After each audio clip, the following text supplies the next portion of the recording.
My pick of Sprockets just got busted up there. In doing my research, I went back to a very painful game for me. Season 1, Game 2, the finals. There was a certain individual who was in that game who chose to not upgrade next to me, and I've been forgotten about. People don't even know who I am because I got that second place. I'll be picking Fadi, get my revenge on him for that game. I think I'll pick Simon. Maybe I'm completely wrong, but I feel like I have a winning record against him. Production saying you guys played 0 games together. I checked, it's another Simon. I'm really scared of deep finesse. I feel like this guy's playing crazy. As is a recurring theme, I'm quite scared of deep finesse. Basically, I'm winning every game. But then, Fatty had to drop out. Well, guess I'm here.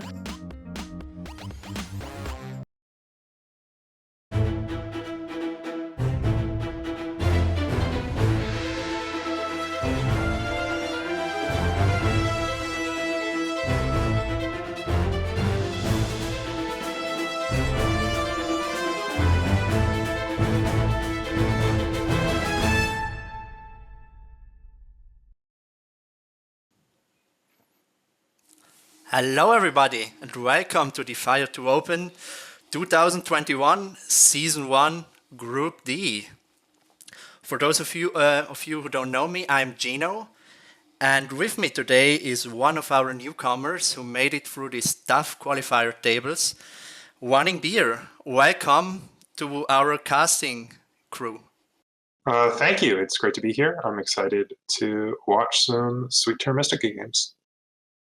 Yeah, we are facing today a very interesting game between Nerdcube, Acal, Simon B, and Deep Finesse.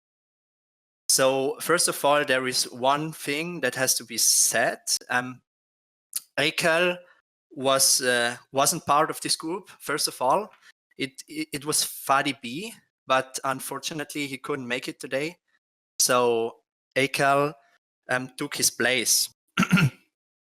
So how was this process? How was Acal selected? So Nerdcube got the names of the 3 players which were closest to qualify, and he could select one player he wanted. So the 3 players were Mertz, Acal, and the verrückte Max, the Swiss guy. Yeah, I'm very excited. Let's dive into the player presentations. Starting with Nerdcube.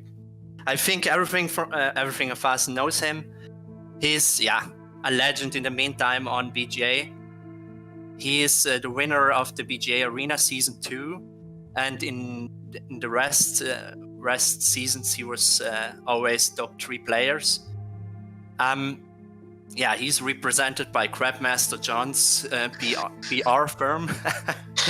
And of course, he's the second best Giants player in the United States, behind Chris Bissell, of course. He's the Giant legend. Yeah, our next player is Acal, who of course is the underdog of underdogs in this group.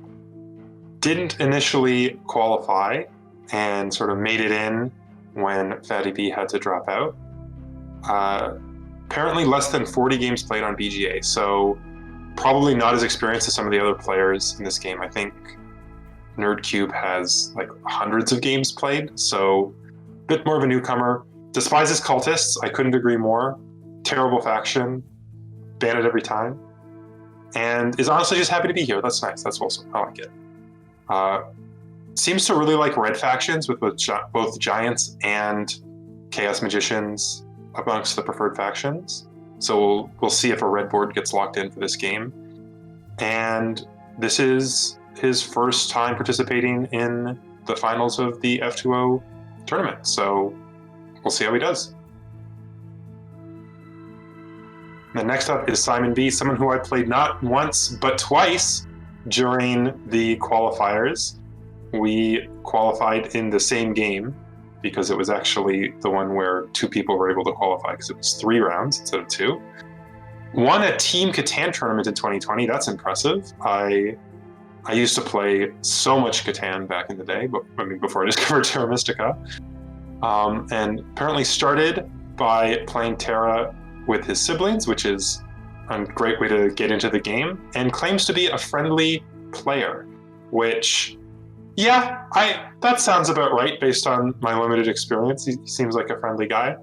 And once again, a newcomer to the finals of the F2O tournament. So once again, we'll see how he does. And it seems like we have yet another person who likes Darklings and Chaos Magicians. So maybe this is a preview of what factions will get locked in for the game. So the last one is Deep Finesse. Yeah, he's a former Magic the Gathering pro player. I think he was top 20 or something. I read.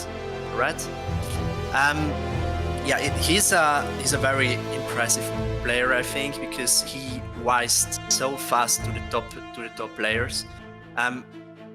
First of all, when I started to play on BGA, I didn't imagine that he even exists, and then in such a short time, he claimed the top 10 Elo board, and I think he was also able.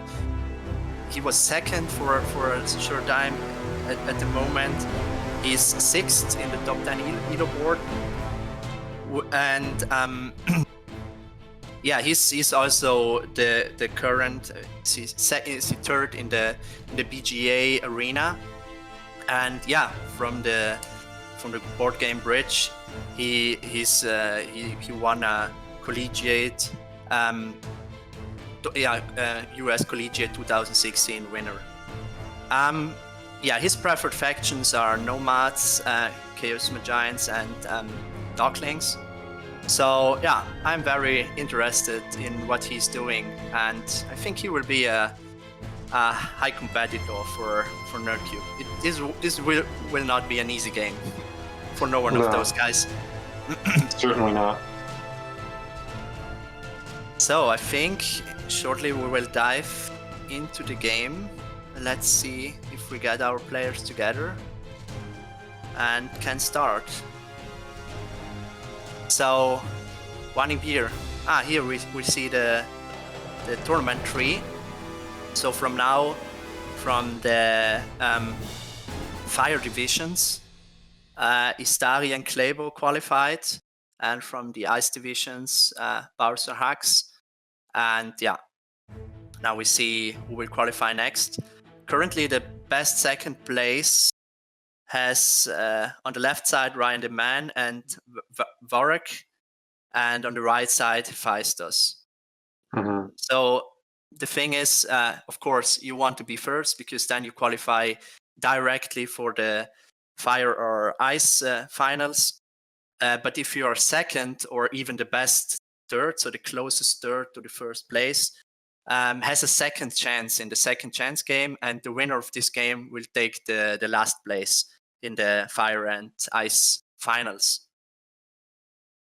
Yeah, it's an interesting system based just on statistics and ratings coming into this game. It seems like NerdCube and Deep Finesse are the odds-on favorite to take the first and second place slots, but it's always possible that in going for a win, you take a risky line that costs you. So, anything can happen.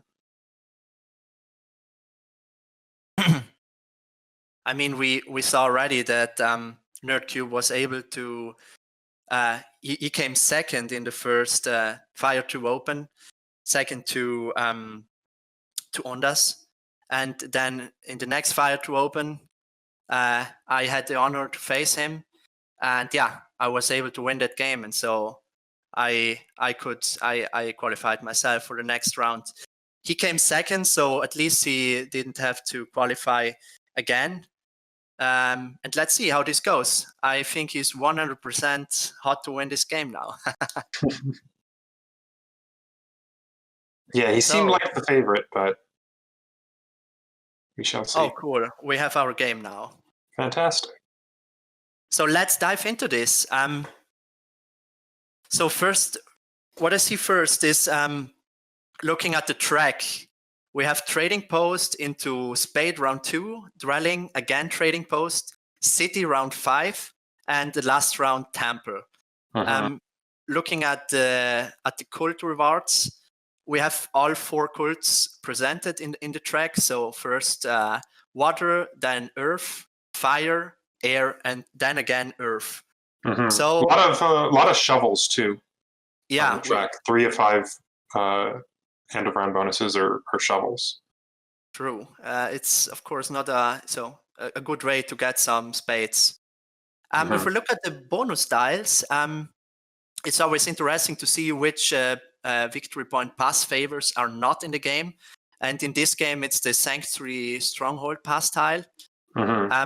Secondly, it's the spade. That's always also always an interesting thing if the spade pawn is not in the game. And the last one is the 4 coins and the cult step. I think that one is not that important. It's cool if it's in the game because then there is always a lot of money on the table.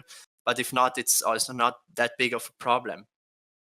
Yeah, looking at this setup, it seems like factions that can compete on the cult tracks are going to be at an advantage because A, they just have access to spades that are going to be a little harder to come by without the spade bonus tile in the game.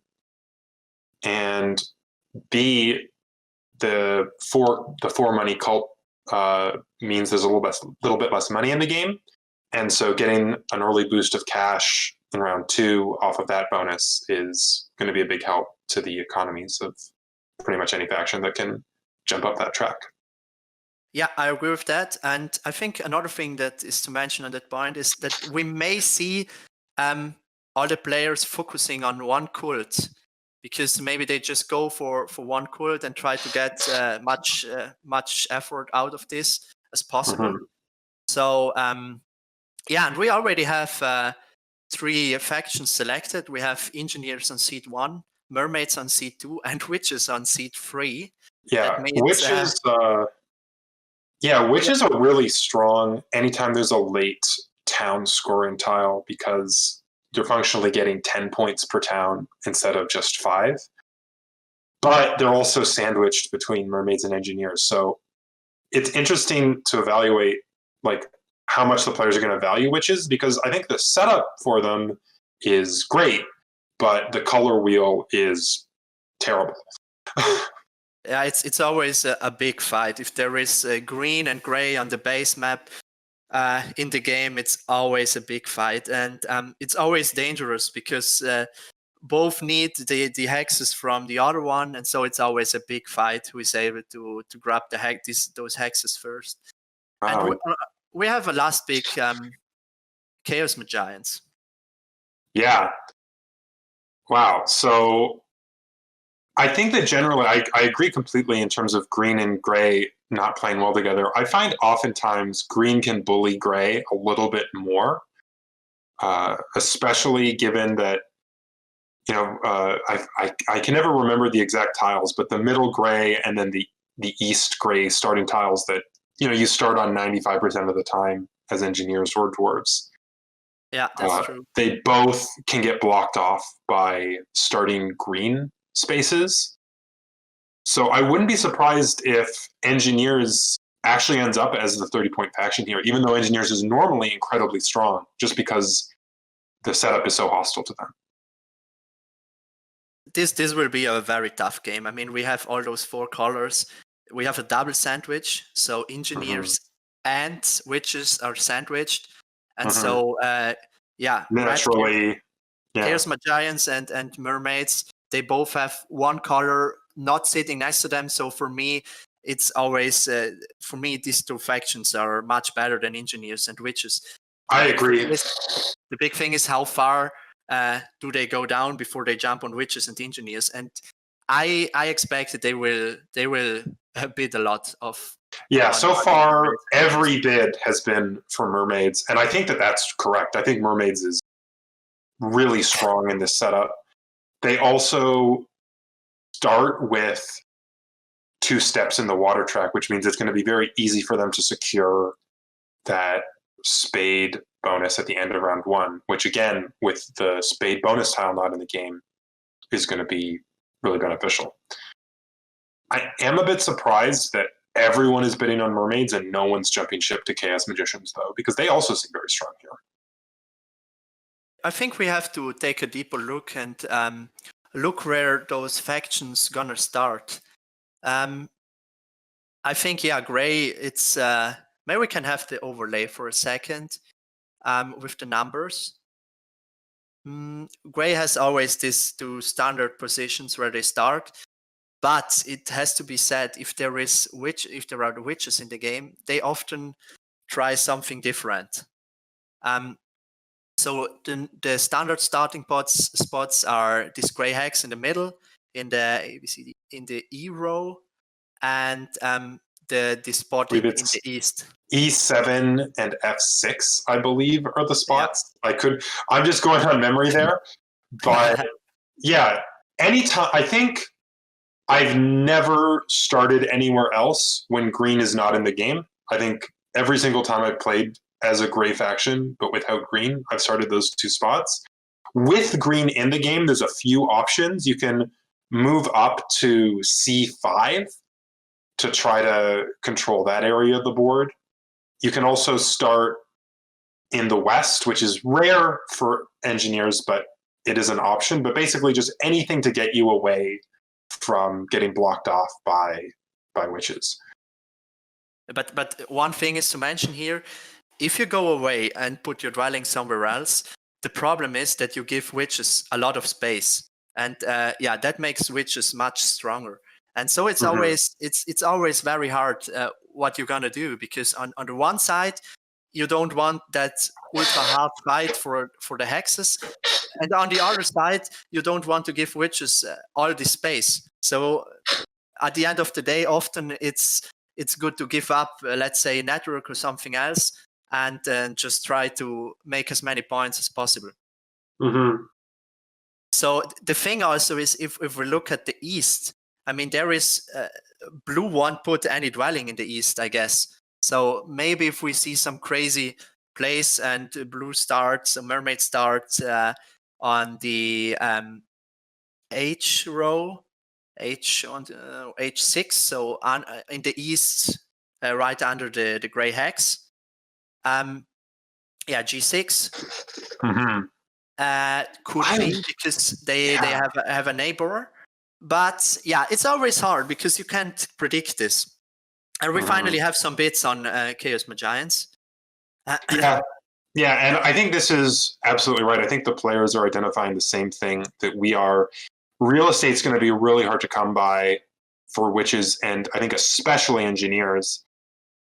The other thing about mermaids is that even though they have a neighbor with witches, the fact that you start with shipping and the fact that nobody else really wants black tiles means that mermaids isn't going to be nearly as limited in terms of real estate as anyone else, because a lot of the key expansions for mermaids, like C1, for example, is a really key tile for mermaids.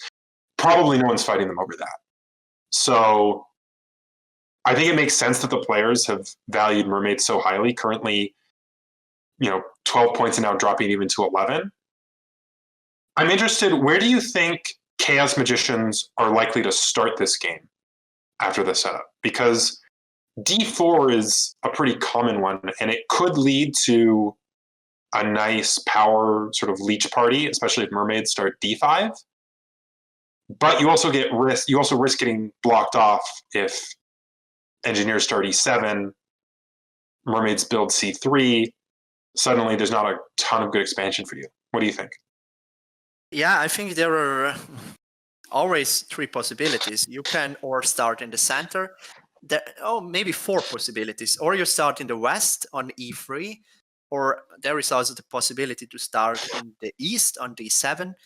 And the fourth one, the unconventional one, but at the moment I have a game running on Snellman, and the Chaos Magian player started on G2 and took in his first move F3.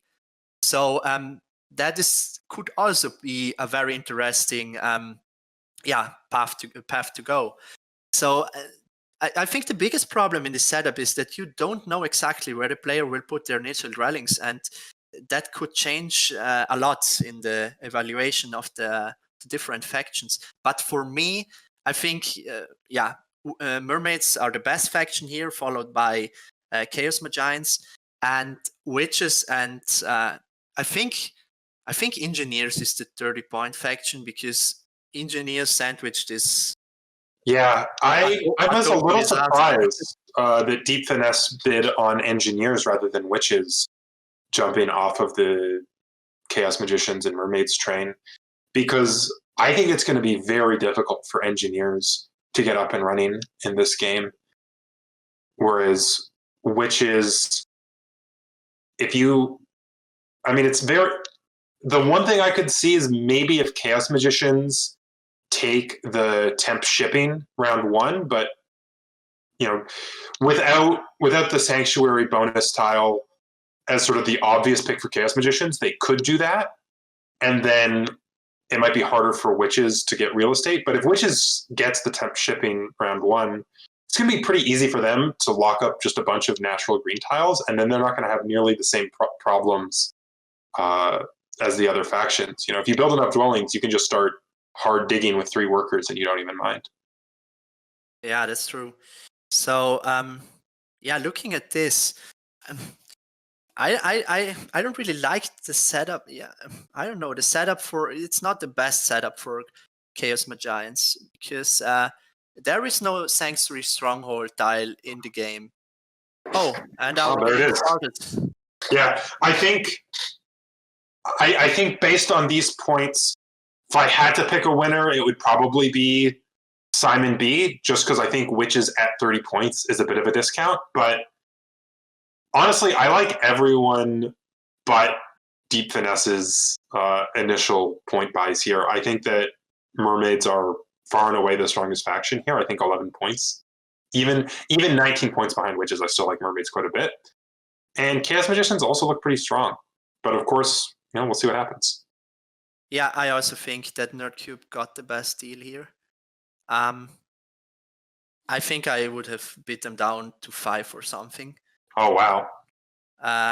But let's see how it goes. And I'm also very interested what Deep Finesse is doing in this game, because he showed over and over again now that he's a very, very strong player. And so he has something in his pocket and shows us how to play Engineers sandwiched. Mm-hmm. Yeah, starts at E7, which is, again, a really standard start most of the time. And I think in this game it's correct, too. You could potentially have every single player feeding you Leech starting there because, as we can see, you're potentially neighbors with every other faction. I'm very interested to see where the second Engineer's Dwelling is going to go, because I suspect that this one in the middle is going to get blocked off pretty heavily. The downside of having a bunch of neighbors is that you don't really have anywhere to go to build a town with. So I think the second dwelling for Engineers really needs to secure real estate so that they can actually expand and build at least one town or 2. Yeah, I think that this dwelling, there will be a race for this green hex. Under the center one over the river. If we can have the hexes. C3. Yeah, no, not C. On the bottom. Oh, the bottom. Oh, G3, I think. G3, right? Yeah. This G3 hex. Yeah, there will be a race for this hex between green and gray, and yeah, I think it depends who will get. So if I think green will win this race, and that means for me that Engineers have the possibility to go E8, D6 with a bridge. To lock up a town space there. Oh, and C4. C4, that's interesting. Yeah, F4 makes a ton of sense. That's not surprising at all. But C4, what that does do is it opens up F6 to Engineers. Okay, but on the other side, it secures this C4 from Mermaids. Because Mermaids could just take it in his first round and you have no chance to go there. So I think it's. I was thinking about this if he goes C4 or E9. Yeah, I think this suggests temp shipping to me. I don't know if that'll work because Mermaids might just dig C1 first action with the 4 power single shovel action, but I guess they could also expect neighbors on D6 from either Chaos Magicians or Engineers at some point. But yeah, interesting Interesting play. I'm not sure what to make of it. The one thing is, if engineers go now f6, they won't have any neighbors there for I think a long time. There are a lot of races now for engineers. I think there is a big race for d6, or they just say at the beginning of the game, okay, I'm alright with an abandoned temple there on e7, and okay, I don't go for a city. But if they want to try to go for a city with e7, they need e8 and d6, because I think they are not able to get g3. So, interesting. H4. Yeah, this is a move that I made as Mermaids in one of my qualifying games, but that was with the intention of early digging f4 to block engineers from it. But the same principle could apply in digging g3 to deny it from witches. The thing is, I think as Mermaid, if you go there, you don't want to dig g3, because I think that is a possibility to format down. If you go h5, a9, and a10, you can format down, or with one of the two gray hexes, h6 or a9. So, and for that, you need a neighbor. And True. And you, so because of that, I was always afraid at the beginning when I played, that if I go there, I need to take this g3. But I think it's much better if you don't take it and let it there for a neighbor, because you have two spots for cheap trading posts. Yeah, I see that. I think that makes a lot of sense. You're right. I think the other thing that does is it incentivizes witches to dig g2 and maybe try to make their town that way, either with a bridge to g3 or even to i6 or both. And that's just one less red tile for Chaos Magicians to expand to. It's really good for Mermaids if green is digging a red tile. Not only this, because I think g2 is also the path for engineers to the west. Not only Chaos Magi. This will be a very tough game. I'm very curious what will happen in this game, because this is ultra tough. I hate such setups. D6. Whoa. It makes sense. Like D4 is a lot of leech, but not much expansion, whereas D6 sets you up perfectly to get to D7, C5. That's a town right there. Cool, but on the other side, it gives a lot of space for engineers. So I think engineers are in a very good spot now. Yeah, engineers, I mean, they lose D6, but obviously now D4, C2, that's a very easy town in the center for engineers. And it means they'll probably get neighbors, like assuming engineers takes E9 and Chaos Magicians takes D7. But, I mean, you got to worry about your own game more than other players. Blocking engineers at D4 also leaves Chaos Magicians kind of trapped, especially given that Mermaids didn't start in the west like they normally do. You're not really going to have neighbors if you try to expand out that way. So I think it makes a lot of sense. We can also look at the bonus tiles. Yeah, Chaos Magicians took the temp shipping, and then Witches took the priest. I think that early priest is going to be really valuable, especially with the Earth track paying off with coins early and then spades late. I wouldn't be surprised if we see that happening. This is very interesting now, because I think for me now engineers are in the best spot. So not anymore Mermaids, because they have so much space now.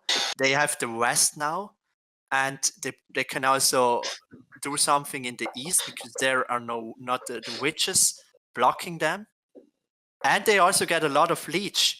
And it could be that Red is out of the leech party if he goes there, and if he builds on the center Red hex, he secures himself the leech, and he still can get in the west. I think we're gonna see E8 probably from Chaos Magicians just to get in on the leech party.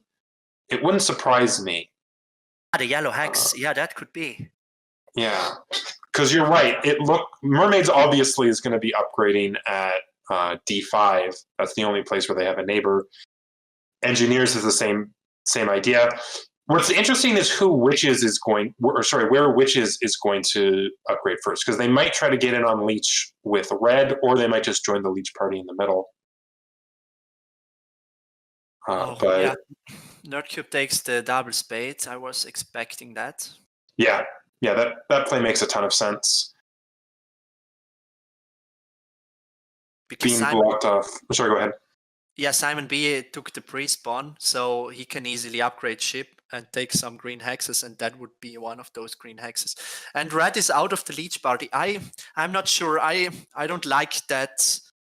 I don't like that so much, what he did. I think starting in the center would have been much better. Getting all those Leech would provide him a much better start.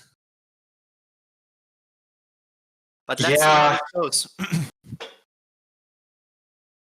Yeah, it's always the trade-off of territory versus early Leech, right? As Chaos Magicians, you always want to try to find that happy middle where you have places to expand, but you also have neighbors giving you Leech. And yeah, with Witches upgrading down by the Engineers, yeah, this is going to be a tough one for Chaos Magicians.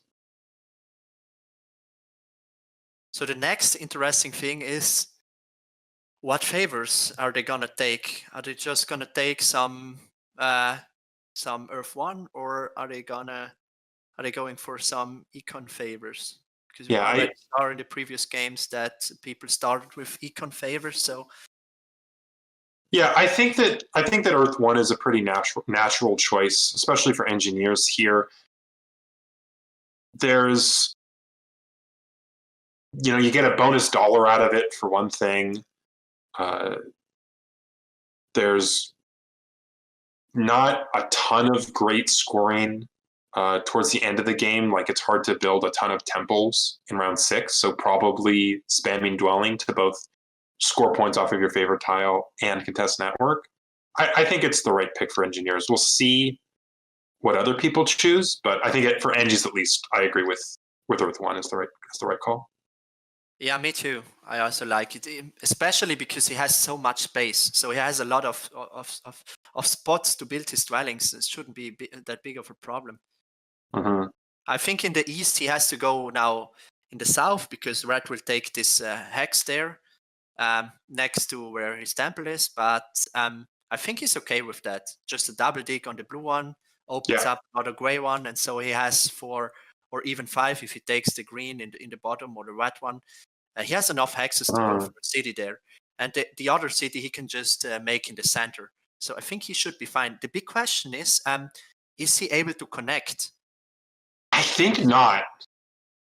If Chaos Magicians takes E8, like I suspect they will, and although I guess maybe not, if Chaos Magicians have missed out on the spade, maybe they can't, at least not take it right now. Maybe they'll take it at a later point.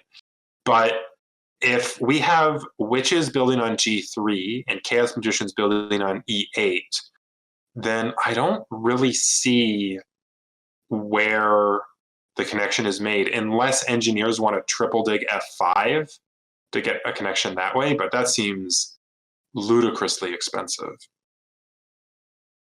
I think the only way is that they get E8 Engineers. Mm-hmm. But maybe it's possible, because, I mean, red started with damn ship, and they won't get E8 this round. So they need another ship, and maybe Engineers have tempo on this. But I don't even know if that is the first choice of his hexes he can take, or if it's worth it. But that's the thing, is your early spades are so much better spent on things like D4 to get you to C2 or G6 to get you to H8. So double digging E8 early, where it's only giving you that hex in the short term, it might mess up your early economy a bit too much. I really don't like the decision of Chaos Magicians to prioritize Earth 1 over the single shovel action. Even if it's not on E8, digging C5 gives you access to A12 as well. there's, or alternatively B6, like you build D7, dig B6, something like that. But yeah, I don't think this temp shipping is really paying off for Red at this point. Yeah, I think so too. I mean, if he goes, it's. I'm still convinced that D6, in my opinion, it wasn't the right choice, because I don't know if he loses now too many hexes with starting there. Because let's see how it goes. I think if you're going to start D6, it's tough because you need the temp shipping round 1 to contest D7, otherwise engineers might steal it from you. But really what you want is the temp shipping once you already have a single natural shipping of your own, because that way you can go from E8 to G2 to I5, start accessing that side of the map. Yeah. As it stands, it seems like Chaos Magicians, they're still stuck in a corner of the map. They don't have a ton of real estate, the same as if they started D4, except they're missing out on something like 10 power worth of Leech in round 1. So, yeah, I agree with you. I think that this D6 start is not working out well for Chaos Magicians. The big problem in this color setup is that every single hex of those he needs is under congestion. I mean, if it wouldn't be this color setup with these double sandwiched factions, I think it shouldn't be that big of a problem. But because we have this special color setup, all these hexes are under congestion. I mean, E8, even G2, because witches want this G2 for a city. Absolutely. And so he needs. I always think that they need a way in the West, and it's dangerous, because if they lose G2 or E8, then they have the other way through the north. But then for sure they will lose D4, and then it's already tough, because they can go through the A row, A5, A6, B2, but that's a lot of rook and a lot of digs. So yeah, and I think maybe because one of the things I mentioned earlier was that starting D4, you're not going to have neighbors out west necessarily, and so trying to expand that way is not as effective as it would normally be. But given that mermaids are also blocked from at least the northeast by witches on C4, it's possible that mermaids are planning to, maybe make their center town with B3 or A8 and then start jumping over to, E5, E4, that sort of thing. So yeah, it's interesting. I think basically Chaos Magicians just got the worst of both worlds at this point. But we can start looking at what some other players are doing. Mermaids elected for Fire 1 with their initial favorite tile, which I really like. I think that's a great choice, especially when you've got the extra dwellings coming out from nabbing the double shovel action round 1. Really cementing your economy. You're going to have good worker income from the extra dwellings, and now good coin income from Fire 1, especially as you mentioned with the cult bonus passing tile out of the game. Coins are just going to be a little bit harder to come by. I think this Earth 1 makes also sense, because if he's able to, let's say he's in round 3, he has his ship upgraded to 3, and then he can reach all his natural hexes. Every single one. All these hexes in the east. 1, 2, 3, 4, 5, 6 hexes he can just reach with ship 3. No, sorry, 5. And no, there is another hex in the east. So he has a ton of hexes he can just reach with ship. And on the other, that's the first thing. And on the other side, he can just pass on pass victory points for ship. And so he gets all those points he loses on Earth 1. I think it's a very good game plan. Yeah.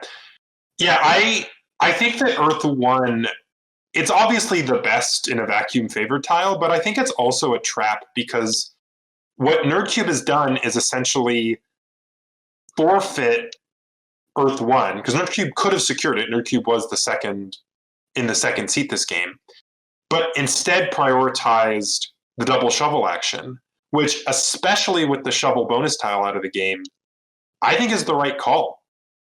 everyone else is struggling to find shovels right now, whereas NerdCube has successfully done pretty much exactly what you want turn 1. Temple plus 2 dwellings as mermaids, you're laughing. I agree 100% with you. I mean, he can build another dwelling this round because he started with Worker Power, bonus style. No, sorry. I don't think there's anywhere to build it, but... No, I was thinking that he has ship too, but wrong. Think he will pass in his next move. Mm-hmm. Yeah, so after this first round, who do you think is in the best position right now? I really like mermaids here. I think that engineers also look pretty good, but if I had to put money on someone, it would be mermaids. I think that they're going to get a really strong economy through this Fire 1. I think that they have by far the best access to real estate of everyone. We've talked about how engineers, they have access to the West now through D4, but that's still not nearly as many tiles as mermaids are going to have access to. And mermaids is also a faction that benefits a ton from a town bonus tile late in the game, because you can just set up all your towns, not score them, and then choose to score them when you're ready. They're the only faction that can essentially decline scoring a town once it's built. How about you? Yeah, I think so. I think so too. I think engineer have a decent opening. I mean, they built a dwelling and 2 trading posts and a temple. One problem I see is that he only has 1 worker next round. Mm-hmm. So he can't do that much because he could do something if he has workers, and I think Red will take the double spade, so he will get the single spade if he wants it. But yeah, it's a good question if he takes it or if he want to go for the second temple, because also the second temple gives him another worker income. And also 5 power, what's much better. Of course, the trading post is not anymore on the field, but yeah, it's tough. I really hate that with engineers if you're not able to get 2 workers in the second round, because you can't do that much. Mm-hmm. Yeah, I think engineers is in a bit of a tough spot because they have the power to get shovels or workers, but not both. So it's going to be tough for them to expand out with more dwellings. I think the play is probably just to upgrade the second temple and just be down a dwelling from where you'd like to be. It's extra worker income. It's also $2 extra off of the round end bonus. So I think Earth 2 is really great here, in addition to the 5 power and the extra worker income, all that. So so it's tough because mermaids don't have enough power to take the spade, but witches have enough. But they have not a hex where they can build, right? Well, yeah, mermaids, they took temp shipping. So I suspect we're going to see them build on, I believe it's I-10, the blue right at the bottom of the map that they'll be naturally connected to. It's interesting to see what else they'll do during the round. Maybe he upgrades ship one more time, then he has ship free and can start looking up those hexes in the west. Mm-hmm. Possibly. If NerdCube... Sorry, go ahead. Yeah, I guess Ekal will take now the double spade. But yeah, double spade and the brown one, I think. Mm-hmm. Because that would have been one possibility for witches. If witches get the single spade, they could take this gray hex and go through ship 1 to the other green hex in the north. But then that dream is over now. Yeah.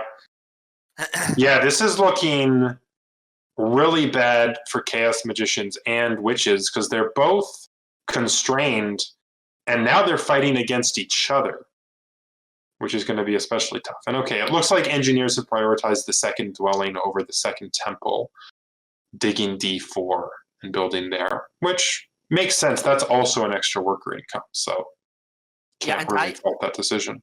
I mean, they still have now the possibility to maybe just convert 3 power to a worker, because I think this temple is very good now. This temple gives you, I mean, you lose the 2 coins from the trading post, but you get the coins. You get them right back, yeah. You get them right back. And the second thing is you get 5 power income from the second temple, because the second temple from engineers is super strong. Yeah. And, you still have 7 power in your bowl at that point. Yeah, I agree with you. I think a conversion for worker here makes a lot of sense. Of course, it might even be possible for Deep Finesse to be given some leech somewhere. I'm not sure where. Maybe if Chaos Magician starts upgrading that dwelling next to Engineer's trading post, it's possible that Engineers could get the 2 worker action, which might be even better. But true, and they still can just delay with putting the priest into Earth, so they have 1 more turn. Mm-hmm. But I think so Rat will upgrade shipping and reach that hex in the north. Mm-hmm. Because they really need an upgraded ship to expand. That's the only way. They need fast shipping to have an early expansion, because that's the only way they can survive in this Yeah, this they game. really need to get either to E8 or to B4 if they want to have any shot at expanding out onto the map. I agree with you. Yeah, and so I'm interested what he's doing now. Of course, the priest to Earth was super strong here. Nerdcube was able to put the priest there because it gives you 3 coins this round, and it also gives you a spade in round 5. So you have 2 times an effort out of this priest. Yeah, I like Nerdcube's position here. It's interesting to see what he's going to do with that power, though, because what you'd really like is more coins, probably, but that's already been taken. Both shovel actions have been taken. I wonder, do you just float this power for next turn when some of the best power actions are available again, or do you maybe grab another priest here? What do you think? I'm not sure about this. In the meantime, I was distracted a little bit. Sorry, I didn't listen exactly to your question, because Deep Finesse used his priest to build that temple. That was also a possibility I had in mind. Maybe that's better what he did, because so he saves the power and can maybe take another spade next round. That's much better than convert, because he don't need the coins right now. He still has a lot of coins because he had the 6 coin bonus tile in the first round.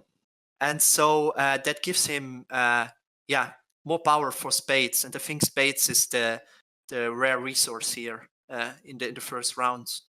Yeah, that makes a lot of sense. The power income and the power in the bowl is going to be enough for the double shovel. So if Deep Finesse just takes an early pass here, they can just turn 1, double dig that blue tile, get them to the gray. Or alternatively, they could just take E8 if they want to do that instead. Keep Chaos Magician blocked off, but I think E8 is better. Really? Yeah, I think securing connection here is so important, because they can just upgrade ship and build another dwelling on C2 if they want, but connection here is so important.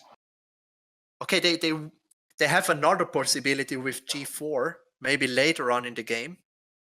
The other yellow hex on the eastern side, that could be, but yeah. It's always dangerous, because if Red sees that, they can just take it and your connection is gone. Yeah. Yeah, and that's the thing. If Engineers does connect, it's probably just 12 points. Even though they're blocked off in the Southwest, it doesn't look like Witches, and especially not Chaos Magicians, are going to have a strong network game here. So probably Mermaids. Probably Mermaids will win first network, is my guess. But there's still 12 points up for grabs. If Engineers connects, I suspect they'll at least get second for network. So I think you're probably right. I like E8 a lot here. Yeah, I think it's really important to secure here the connection. And not only this, because you are also stop Rat. And I mean, Rat is going to contest your hexes. So you want Rat to stop a little bit, that he needs longer to reach your hexes, and that could be one way to do that. Of course, if you take E8, Rat will upgrade ship and go through the north. So you have to care about C2. But if he's able, I mean, he passed for World Cup power. That means he gets 9 power the next round. So he has 6 power in bowl 3. So double dig should be his play, I think. Yeah, I think this is definitely a double dig. It's just a question of where. Yeah, looks like Mermaids did take the priest action with their power. So I'm interested to see. Probably that just goes to the cult track. There's still a bunch of 3-step cult spaces open. In fact, Mermaids, if they send that priest to the fire track, they'll have 4 extra power next turn. It pairs really nicely with their Fire 1 favorite tile. And now we have Witches building on I6. I missed that he upgraded ship in the meantime.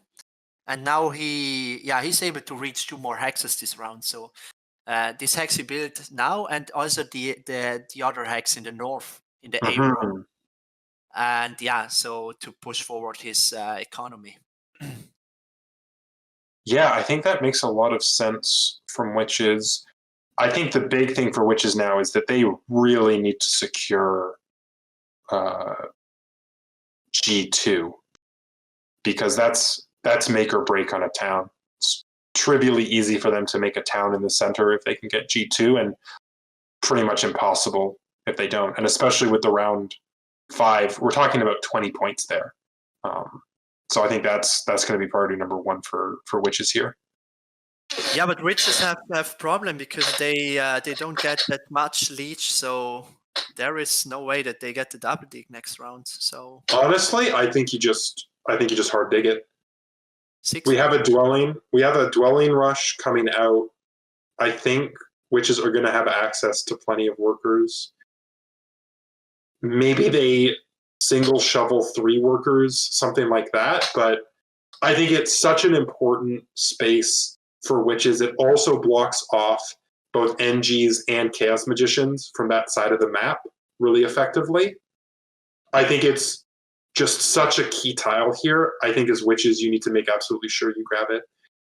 If not, you also, maybe depending on shipping, you can wait and try to grab the double shovel at a later round, but I just think it's so important. Yeah, the problem I have here is where does he get power? Because, Red Chaos Magians are already upgraded there next to him. So, okay, earlier or later he will build the Sanctuary there, but that's it. In the center, he won't get any leech. In the south, maybe. In the south, if he builds a trading post there, I think a trading post there is important to get some leech from Nerdcube. But Nerdcube will start in round 4 to upgrade the trading post. So it's tough for Green. I think Green just upgrades the trading post in round 4 and then gets leech off of Blue. Like, that's going to be a little mini leech party once we hit round 4 and everyone is incentivized to build trading posts. So I think there's leech later on for Witches, but I agree that in the short term, Witches is not going to have much access to power. In the meantime, we see that Chaos Magians, they passed for the Sanctuary Stronghold tile. That tells me that they will build the Sanctuary next round. Or sorry, you mean the shipping bonus tile? Oh, I saw it wrong. Sorry. Yeah, because there is no Sanctuary bonus tile. In the game. Yeah. It was. I'm sure they want it. It was just a test if you're still awake. Yeah. I'm sure if it was in the game, Chaos Magicians would gladly nab it, but alas. Yeah, this could be... Yeah, I think this is probably upgrade shipping dig B4 that gives you access to both of the A file red hexes. And yeah, you were right. E8 is the first move of the game, first move of the round rather, for engineers here. And yeah, seems like you, Deep Finesse, had the same thought as you. Number one priority is securing network here, and this does it very easily. Yeah. And he has a lot of coins now still in his bag, so he can just upgrade chip once and build another dwelling on C2 on the third row. Because the dwelling he built now doesn't give him any economy, so it's the third dwelling, and the sixth one doesn't give you a worker income. So he should build another one to get some effort out of this.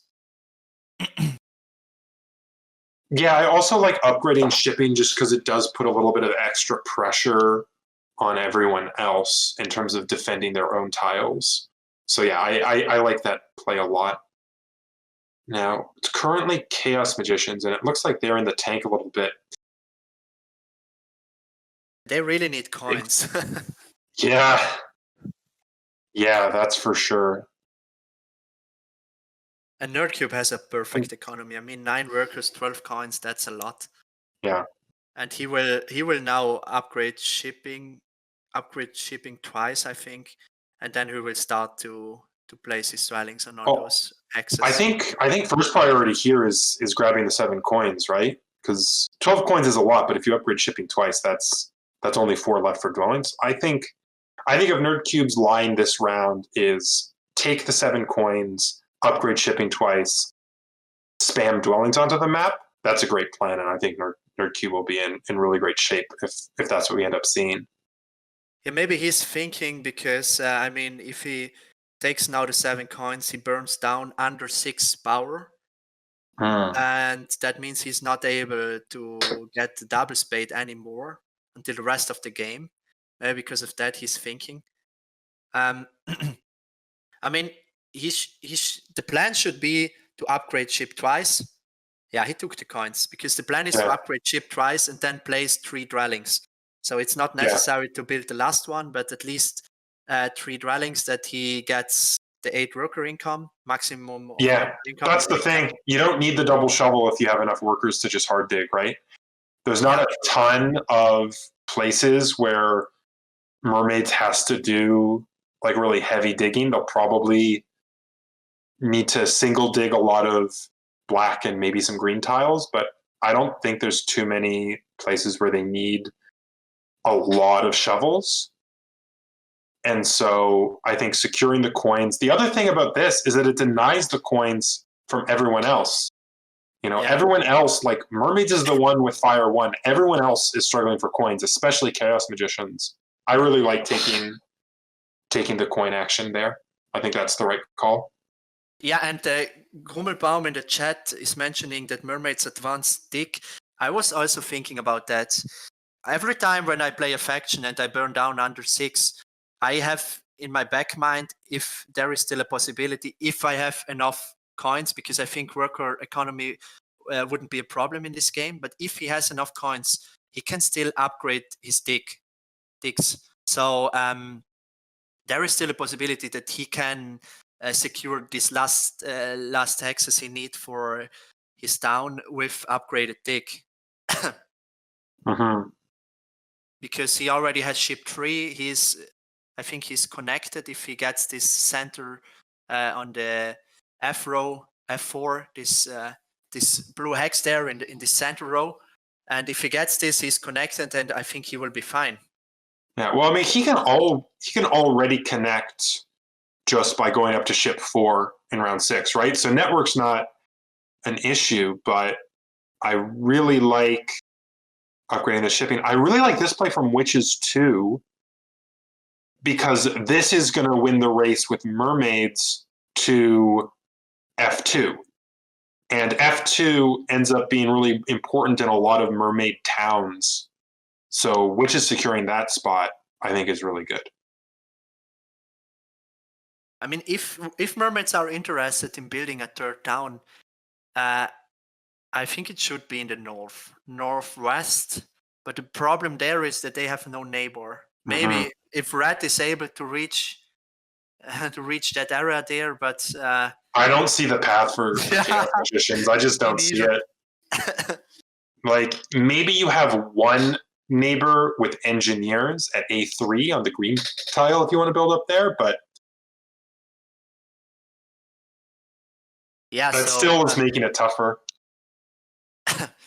So looking at all players, I mean, red, gray, and green, they are all in the 40s, and Nerdcube has 11 points, so it's a 30-point difference. But I think Nerdcube is not that far ahead because he's sitting on the dwelling pass tile, and he will upgrade ship twice this round. He will build 3 dwellings, and then he will pass for 7 points. And maybe he's able to jump on another pass tile, and that's the big thing. If you play with an econ favor, you have to try to find ways how to score. And one big possibility is always if you are able to score through the bonus tile, because since you have an economy favor, you can build more than the others, and with these more structures on the field, you can score more through these bonus tiles. And that's the thing. And I think right now Nerdcube is doing a great job in this game. I like Nerdcube's position a lot. I think they're still my favorite at this point. Maybe engineers, they also look really strong. But the other thing you have to consider is that, sure, Nerdcube doesn't have a lot of points right now, but they have very clear paths to points. Nerdcube is easily going to score 2 towns in round 5. Probably if they score a 3rd town, it'll have to be in round 6 is my guess. But that's already 10 extra points. I think engineers are the only other one who can do that. They also, I think, have a pretty good pathway for points next round. They build a sanctuary, grab water 1, and then just upgrade 3 or maybe even 4 trading posts into dwellings into trading posts. That's 18 to 24 points next round. I like their position a lot, even with the current deficit. The one player I want to talk about a little bit is Chaos Magicians, just because I feel like we've only really mentioned them in passing in terms of how terrible their position is. But is there a way out of this spot for Chaos Magicians, or does this just sort of seem hopeless to you? Yeah, the only way out is the north, I think. He needs to grab this yellow hex B4 in the north, and then he has to go through the A line. And yeah, but he needs a lot of digs, and the problem is that digs are very contested because everyone needs digs here. So yeah, it's pretty hard. I think right now, I think Deep Finesse is in the best position, followed by Nerdcube, and then it's Simon B and Chaos Magicians. Chaos Magicians right now, I think they will be last at the end. But I agree with that. The one thing is they are going to get the double shovel at the start of next round if they want it, because they're getting the bonus power income from the 4 fire cult. And the only issue there, though, is they only have 1 shipping right now. So if they want to use it on B4, they're going to have to upgrade shipping first, and that will give some other player the window to come in. The one thing there, does any player have the power to actually take it? It doesn't look like it, so they might be okay. I'm not even sure if double spade is the best move for Chaos Magicians. I think they really need coins. I mean, if you look at them, they have a lot of workers and no coins. I think coins should be their play. No, you're right. Yeah, I didn't look at that. They are completely locked out of coins right now. Yeah, you're right. Yeah, they 100% they need to take the coins because they really need upgrading their ships, and Mhm. they can. I mean, if they upgrade ship once, they can just hard dig this yellow hex on the B row, and then they lock up 2 more hexes for dwellings. And I mean, they need some neighbors for a trading post next round. Mhm. And of course, this yellow hex there gives them another neighbor. Yeah.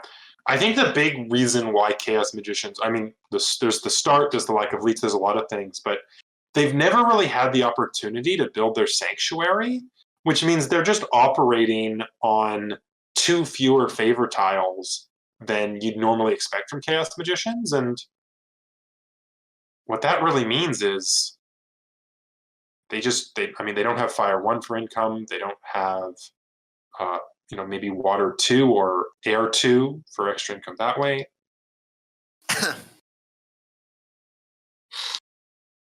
So I see that the chat is going wild because of my amazing pronunciation of Chaos Magiants.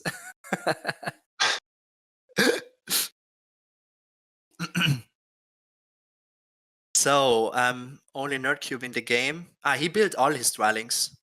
Okay, I mean, Yeah, it makes that's sense. expected. Yeah. It makes sense because I mean, it's dwelling round. He has no Earth 1, and he can get 3 more points out of this last dwelling. One from the past dwelling tile, bonus tile, and the other one from the track. Yeah, and Red took the coins. Yeah, makes sense. Yeah, They were sitting on the 6 coins. I didn't mention that. Mm-hmm. Yeah, they had some coins, but I think this still, even still, you have to wonder where the coins are going to come in the future. There's times where I have enough coins for that round, but I still take the 7 coin action just because I don't think I'm going to be able to get it later, and I want to secure my coins going into the future. Yeah, I still just really like Nerdcube's position. You know, you've gone from the dwelling pass bonus on a dwelling round to now a trading post pass bonus on a trading post round. They don't quite have the coins to do the sanctuary play that I had mentioned earlier, but they can still get quite a few points just building trading posts here. Yeah, if they build 3 trading posts, I mean, it's 9 points from the track and other 6 points from the bonus tile. I think they should not make too many moves and try to get again the pass dwelling tile. I think that would be nice. Yeah, Deep Finesse is having a deep think at the moment. Yeah, maybe he's thinking to take the double spade. He put the priest into Earth because I think no one else can take the spade. Makes no sense. Yeah. The other thing is that power could be used on coins just to make some moves that way, because I don't know, this round seems like the round that makes sense for a sanctuary, given that there's absolutely no bonus points for sanctuaries anywhere on the map, but you still probably want a sanctuary at some point. At least most people do. If you build the sanctuary, I mean, he can just he can just put everything down for next round 2 cities. I think that's the play. And also Nerdcube, I think also he's trying to. He took this other hex there in the north, the black one. So he has if he builds the sanctuary there, he can build the city there. So I think most of gray and blue are trying to make 2 cities next round. I think that's their goal. I don't really see the city for green. If green either just hard digs or can access some shovel actions, they can potentially build a city in the northeast if they grab B5, and I think that's A12. Yeah. With the water and the black hex, because then you just if you build a sanctuary for Fire 2, build 2 cheap trading posts where you have neighbors, you could potentially get a town that way, but yeah, I don't know, it's tough. It seems like if Green could just have an extra round to set up their 2 towns, they'd be fine, but scoring them in round 5 might be a challenge. I'm not sure. I think I thought about the position where Deep Finesse is at the moment, and I think he don't need this sanctuary because he can just build a bridge, and Yeah, and I think if he builds now another temple instead of, if he really wants Water 1, I don't know if he wants Water 1 now or not, but if he wants Water 1, he can just build another temple, and I mean, he saves 1 worker because sanctuary is 3 workers, 6 coins, and the temple and the trading post is exactly the same amount of coins. Mm-hmm. Yeah, So, I actually like this a lot more as well, just because it well, A, you get an extra 3 points as part of the cost because you are building an extra trading post that way, but then it also has the added benefit of keeping your second temple off of your board so that you still have that 5 power income. So yeah, I think you're right. I think this just makes more sense as a way to secure Water 1. If that's the plan. Deep Finesse might be planning something else, but I don't know, I think it makes sense. I think Water 1 is a good amount of points here. yeah, and in the meantime, he got some leech from witches with the sanctuary there. So he has now 10 power in his last bowl, and I mean, he can just convert all this power in coins. So yeah, he takes that hex just to lock up his.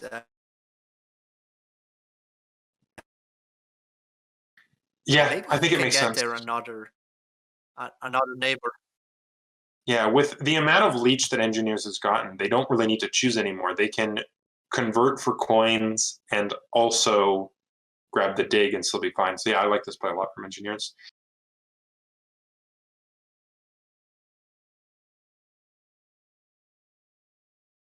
Yeah, I'm a bit surprised that Witches went Water 1 instead of Fire 2 with their Sanctuary, because I just don't see where their towns come in. And that's so many points. The problem is they need so many digs. I mean, they need a dig on the red run in the center. They need 3 digs in the north, the black and the blue. It's already 5 digs. And then they need a bridge. So, yeah, it's hard for them. Yeah. And that goes all back to the start, where I told you that this will be a very tough game, especially no spades. There was spade, you could get a spade from the water cult, but normally only one player is able to do that, and no one of the players did it. So there was a big contention for the spades. Yeah. No, you're absolutely right. And I think this is why mermaids are in such a good position. They just, and I mean, to be fair, other factions don't have the same access to this play. I guess Engineers could have done it, but I mean, Engineers is looking fine anyway. But just taking the double shovel round 1 and just accepting that you're not going to get Earth 1 as your favorite tile and just making do with, Fire 1, which is still great. I think that's what's put mermaids in such a strong position. Yeah, mermaids had over the whole game a perfect economy. That was the good thing for him. So others had a big struggle with coins, but he had this Fire 1 and got a lot of coins out of this. So he didn't have this crazy struggle for coins. Mm-hmm. But of course, he needs to find ways to score. But it's okay, and even I think also Engineers skip Water 1 here, so Engineers may build another trading post, and also Nerdcube will build another trading post. And I think skipping Water 1 here was the right choice. Yeah, I think with the money situation that Nerdcube was in, they just didn't have the resources to build the sanctuary this round. So I agree with you. I think just build the trading posts here, get the passing bonus for the extra points, and then these trading posts will give you the money that you need to build the sanctuary next turn. Because I still think you want a sanctuary on D5. That just sets up such an easy town. But Yeah. I mean, what do you think? Is it Air 1 at this point? Because Water 1 doesn't really make sense next turn. You've already built your trading post. If you take a favor now as Nerdcube, I would take Air 1, I think. I think it's better now. I mean, he already built 3 trading posts. His last trading post he built with 3 workers, so he converted 3 workers to coins because he had all those workers he couldn't use for other things.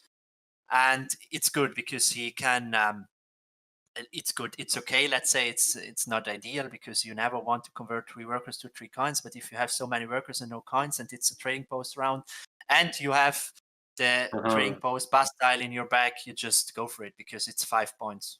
Yeah, the one rough thing for Nerdcube here is I don't think he's getting a very good passing tile this round because it looks like he's out of actions. He could try to stall out by burning for a priest here, which honestly might even be the play. So we're talking about him. He got some power now. Yeah. Maybe he goes for another trading post. I mean, out of 5 points. Ooh, actually, yeah, that's enough to convert there. I think the big thing though is you want to try to stall out engineers if you can, because you're right after them in the player order at this point. Now that Simon B has passed, and the shipping VP tile is already 9 points and potentially 12 or even 15 points, depending on which town tiles Mermaids goes for. But not only this, the second thing is that I think Deep Finesse is his biggest competitor. So if he passes before Deep Finesse will get his Bastille. So that's a big victory, so a big swing of the victory points. So you're right. Maybe the priest is the best move here. Yeah, I think it might be. The one thing there, though, is I think Chaos Magicians might... Although, does Chaos Magicians even want the trading post bonus tile? I don't know if they do. They don't really have anywhere to build cheap trading posts. Yeah, no, you're right. I think even if Chaos Magicians were to pass ahead of Engineers and after Mermaids, they probably don't take the trading post VP. So yeah, this is a really key decision, and it makes sense that Nerdcube is spending a lot of clock on this decision, because I think this is absolutely crucial. In terms of points right now, I think the clear play is to build a trading post. But in terms of setting yourself up with the bonus, with the passing tiles, I like the priest. I don't think Deep Finesse has... okay, instead they built a dwelling. Yeah. I didn't even think about that. Yeah. They could build another dwelling. They could. Yeah, I like this. Yeah. Yeah, this makes sense. I like it. I forgot about that they still have to build a dwelling. Yeah, and they've got because they've got D2 as the other home tile available to them. So we'll see if because I have to imagine Engineers is thinking the same thing in terms of how important it is to pass later. Is there any way for Engineers to stall out here, I wonder? I see one action. They could just, they could build a bridge if they absolutely needed to. Yeah, but I think that's worth it to think about this. I mean, building a bridge, of course, he forms the town now, 1 round earlier. That's 5 points, but yeah, the bonus tile is more than 5 points. It's more than 5 points. That's the thing.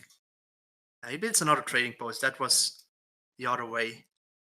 Well, this means that Nerdcube can stall out. Like Nerdcube wins the stall race if he wants to at this point. Whereas with the town, you can take a priest town, which is 9 points. That's already pretty good. And then your other stall is just sending the priest to a cult track. You don't even care where. It just gets you the bonus tile and crucially passes it to Nerdcube. I think this is one of those key points in the game that we're going to look back on, because I think at this point, one of these 2 players is going to be our winner. Sorry to Simon B in a call, but it seems like it's really a 2-horse race. And I think this stall war might come back to bite Deep Finesse, because this is a big point swing.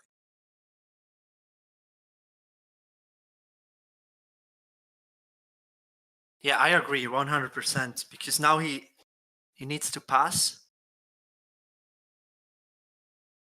And now Nerdcube can jump on this pass tie. Yeah, that was perfect. Yeah. And that's and so until now he Really managed well this played. perfectly. Yeah, really well played by Nerdcube. I think Nerdcube is showing us why he valued mermaids, 20 points more than some of these other factions, because he's just playing a perfect mermaids game. I've liked absolutely everything that Nerdcube has done this game. Yeah, not only this, it shows also, it's a perfect example how to play when you skip Earth 1. Yeah. Yeah, you got to look for points elsewhere. And Nerdcube has taken every single opportunity. I think Nerdcube, when we look at the stats at the end of this game, I wouldn't be surprised if Nerdcube is at, 40, 50 points from just passing tiles. Because, 8 points last round, 6 points this round, at least 9 points next round, maybe 12. Yeah, Nerdcube is looking fantastic. Yeah. So going into round 5, who do you think is in the best position right now? I'm still Team Mermaids. I've been Team Mermaids from the start, and I'm still there. I think it's really close with Engineers. The other big thing about E8 that I think we forgot to mention is that it also gives you access with 3 shipping to the gray tiles down in the southeast. I think one of those is going to get dug by Mermaids in order to form the town, but probably not both. So Engineers still look strong to me. It might just be their elite. What do you think? Yeah, I agree 100%. I think this will be a race between Nerdcube and Deep Finesse. One thing we didn't mention the whole game was the position on the cults. So I think we should talk a little bit about. Oh yeah, we haven't really talked about that much. Yeah, so looks like Fire is Chaos Magicians to lose. No one else is going to contest that. I don't think. Water is very contestable. Like Green has a slight lead, but I could see Chaos Magicians or Mermaids going for that. And then there's a race between our 2 front runners for Earth, so that's also going to factor into this because that's an 8-point swing, first versus second, right? You're gaining 4 points for yourself and denying it to the other. So that's another key thing that we should pay attention to. Absolutely. Yeah, it's very interesting because all the cults are very open right now, and this all goes back because all the players had to upgrade shipping early to secure their hexes, and so they didn't have priests to put in the cults. And yeah, because of that, all those cults are still that open, and there can still be a big race in every cult. All right. I'm very interested by this Witches play that looked like a. I guess they just dug. I believe that's F1 with their end round spade. Probably just because it was the safest for them to build. Like it's nowhere close to the Engineers to potentially steal. They could also transform the red one in the center, maybe red to gray. Hard. I think that could be a possibility for them to build the city. I mean, if they transform the red to gray, gray only has 1 shipping, and they are not, so they cannot reach that hex. And I think also Nerdcube won't do that. So they could take the bridge first. Yeah, that's the next thing. I mean, Deep Finesse also needs a bridge. So maybe he goes for the bridge now. No, just secures the coins. Yeah, makes absolutely sense. Yeah, especially if you need to do expensive TPs in the West in order to secure that town, then yeah, I think that makes a lot of sense. Yeah, not only that, you also take it away from Nerdcube. I mean, Nerdcube is sitting on 8 workers and 9 coins, so he really wanted those coins. That would be very huge for him. Yeah, that's true. And I think in these last 2 rounds, Nerdcube and Deep Finesse should count -1 point for the other as +1 point for themselves, because it really does seem like a 2-horse race right now. Yeah. Especially, I just don't see where witches are building their towns. Like, they have a bunch of places that are like 2 to 3 steps away from being a town, and they don't have anywhere that they can actually turn into a town this turn. And that's just such a tempo hit, because oftentimes the town tile can give you what you're missing to go complete the next town over, and you can kind of chain them together, but he's just too far away from starting that chain right now. Is Witcher still dreaming of these 3 towns? Yeah. I don't I don't see I don't see it. I don't see it at all. Yeah, it's interesting. So, yeah, now it's Witcher's turn. I don't really see a clear path what they are doing this round. Maybe taking the double spade. The only issue is if you double spade, you don't have anywhere, or sorry, you don't have the power left over to build a bridge. And I don't think the double spade by itself is enough for a town anywhere. And not only that, I mean, he don't has fire too, so it's totally out of everything. I think Witches is not able to build a city this round. Yeah, So I agree with that. Yeah. And I think that's why we're kind of counting them out of the game. Like, it might be kind of pessimistic. Okay, ooh, that's interesting. This gives them potentially another home tile on D1. So I think that's an interesting play, but it's still not going to be turning into a town anytime soon. Yeah, towns are just so important for witches. Like, you know, the joke is that Orin are just witches minus 15, but Orin arguably have the better stronghold than witches. So if you're not building towns as witches, you're really not taking advantage of your faction, and I don't see them completing even 2 towns this game. Probably, like, maybe they could get to the second town, but it seems like they have half of a town in 3 different spots, and I just don't see how they complete them. Yeah, maybe with I mean they need 2 spades and a bridge. That should be enough. 2 spades, a bridge, then they need the fire 2 and 1 expensive trading post. Yeah, But that's a lot. yeah, like, and that's 1 town. Like, I certainly think that they can build 1 town. The issue is I think they end up investing so many resources into the first town that they complete that it's going to be a struggle for them to get the second one. And yeah, looking at the table, Deep Finesse built his sanctuary for Air 1, which makes sense. Mm-hmm. But I think he's not able to form another town like this way. No, he's fine. He has 8 coins. He can just do expensive TP. Yeah, but he has only 1 trading you're post. Right. You're absolutely right. There's only 1 trading post available. Ooh, that's interesting. I was thinking he goes for fire 2. Or even bridge and the expensive trading posts. I like Air 1 over Fire 2. There's maybe an argument for the bridge, but Air 2 here, sorry, Air 1 rather, is, assuming he builds another TP, 8 points, whereas building the town this turn as opposed to next turn is only 5 points. And that certainly is going to turn into a town, right? It's just maybe not turning into a town this turn. So I still like Deep Finesse's play here. Yeah, it's yeah, I agree with you. I mean, it's you miss 5 points, but you get them on the other side from the favor. Mm-hmm.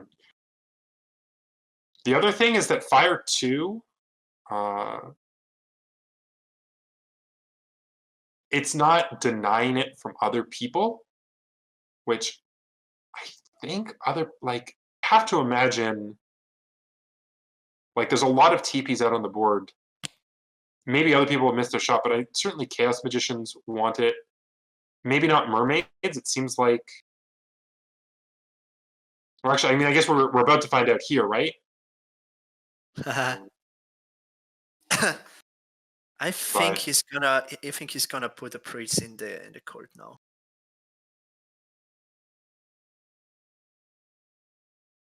I think what we're waiting on right now is the leech decision, because mermaids just built their sanctuary. Ah, true. Forgot about Right. that. Yeah, so this would be 6 for- points for 7 power.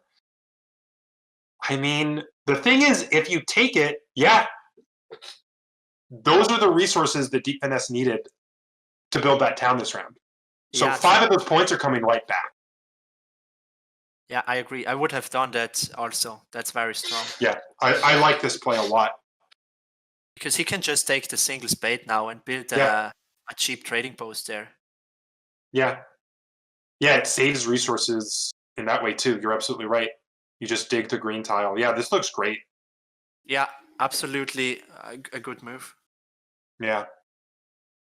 Yeah, I normally don't like leeches of that size. And okay, I like it's. We probably should have been talking about town tiles a little bit more, but Mermaids is the first one to score a town and secures the double keys.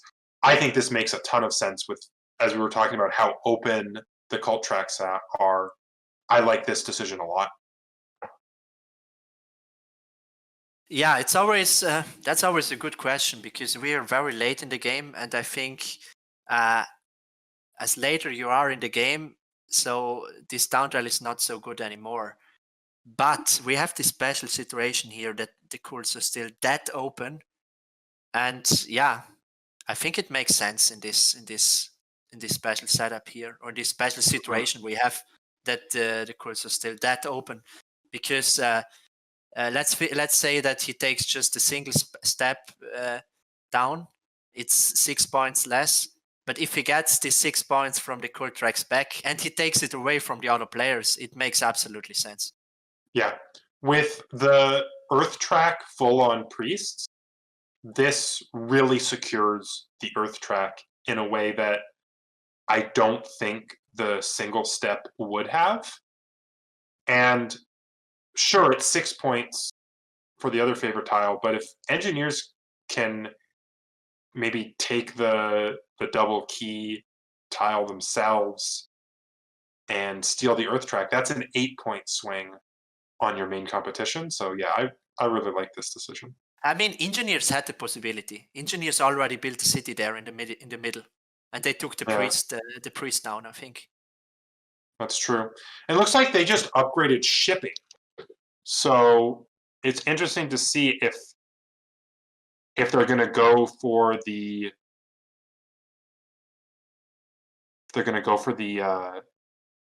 town this turn, or instead, if they upgrade shipping one more time, they have the workers and the resources through the power that they got to just build 2 dwellings in the southwest, and that would knock out a mermaid town. Like, I don't see how mermaids form a town there without one of those 2 gray tiles. Another interesting question: is that better than forming the town? I think it is. I think if it's successful, it is. The issue is, yeah, this right here. I was about to say, Nerdcube can see this coming and prevent it by just hard digging right here. That's an expensive play for Nerdcube, but it does lock in the town. So for me personally, this was a mistake. Now, I as Deep Finesse would have taken this spade and built another city this round. I think that would have been the better play here. I agree with you. I think I agree with you because if Nerdcube, I think that Deep Finesse's idea was worth more points. But because Nerdcube was able to block it, if Nerdcube sees it, which it looks like he did, then Deep Finesse is left with nothing. He doesn't get to block the mermaid town, and he doesn't get to form his own town either. I guess he could kind of, if he takes the workers, hard digs, converts the priest, he can still build the town this turn, but it becomes much more expensive than it was before. Yeah, no, I don't like that. But I think like this, he forced Nerdcube to pass early now because he's out of resources. So he can't jump on a pass tire. Maybe he has Very something true. in mind. It's interesting. Yeah. Yeah, there's also an argument. Was it correct maybe for Nerdcube to? It's certainly not correct to single dig it to green, because then Simon B can just build there. Simon B has 2 shipping. But was it ever correct to dig it to water and then not build the dwelling right away, just to try to stall a little bit more?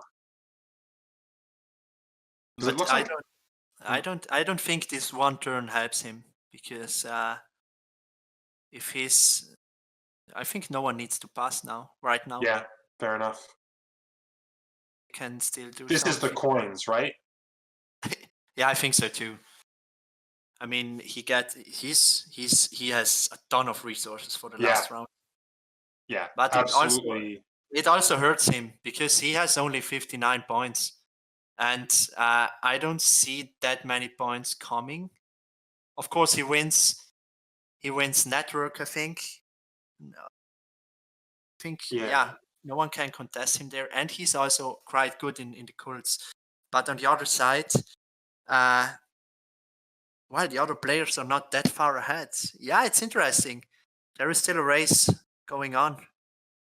Yeah, maybe Deep Finesse is big braining both of us, because if the threat of blocking the mermaid town is what's forcing mermaids to do an inefficient dig and pass early, like maybe that pays off. The other question here, sorry, go ahead. No, go. Sorry. I was thinking, is Nerdcube able to secure 2 more towns? I think the town in the southwest is going to happen, but Nerdcube has 2 floating spades at the end of this round. Maybe invests them somewhere in the northeast to try to build a town there. Or sorry, the northwest, I should say. But without Fire 2, I don't see 3 towns happening. I think he has the resources to take Fire 2. True. Yeah, so maybe that's possible. If Nerdcube can get 3 towns, that's pretty good. That's maybe the points that he needs to catch up. It's all about how he converts his huge economic advantage into points. So maybe that's possible. I think the Northwest, it's possible now, because there is now the Gray. He gets another neighbor.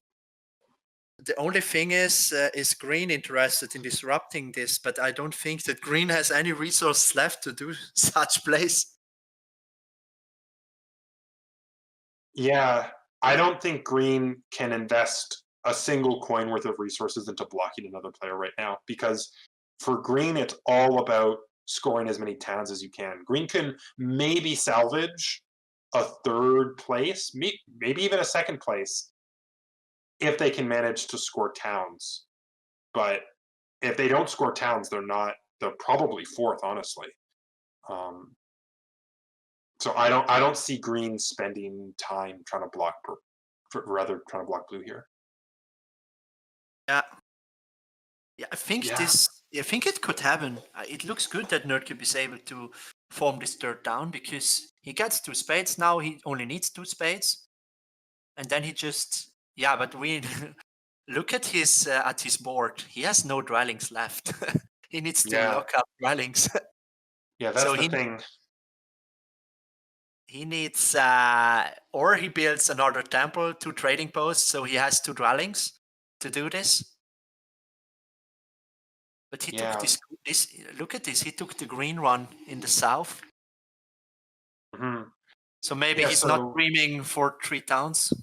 Yeah, that to me suggests that we're going to see a trading post at H5 and then the dwelling, assuming that it doesn't get dug by engineers, but I don't see why they would.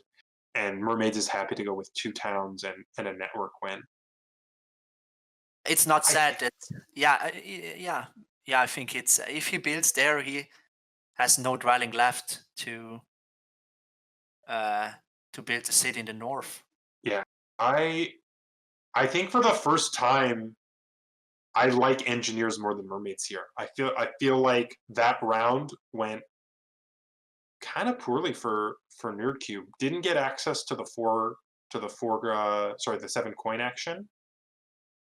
Okay, well, first thing Nerdcube does is build a temple and takes water 1. Okay, yeah, so clearly not going for 3 towns here, just trying to get points through water 1. That makes sense. Yeah.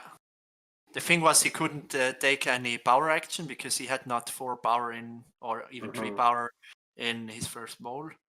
So he had to do something else, and he decides to take water 1. Yeah, if he builds 2 more trading posts, I mean, this is 6 points. It makes sense. What I see, I think what Nerdcube is going to do probably is he has exactly enough coins, and then if he can get enough power to use the 2 worker action, exactly enough workers to do a second temple, and then 2 trading posts, and then a couple of dwellings, and that would give you potentially like water 3 to win that highly contested cult track. So I could see that happening. What do you think? Yeah, I think that could happen, of course, because we have a temple round, so that means every temple is 4 points, and not only 4 points, you also get the points from the cult. So maybe one temple is worth from 6 to 8 points, and that's huge. Yeah.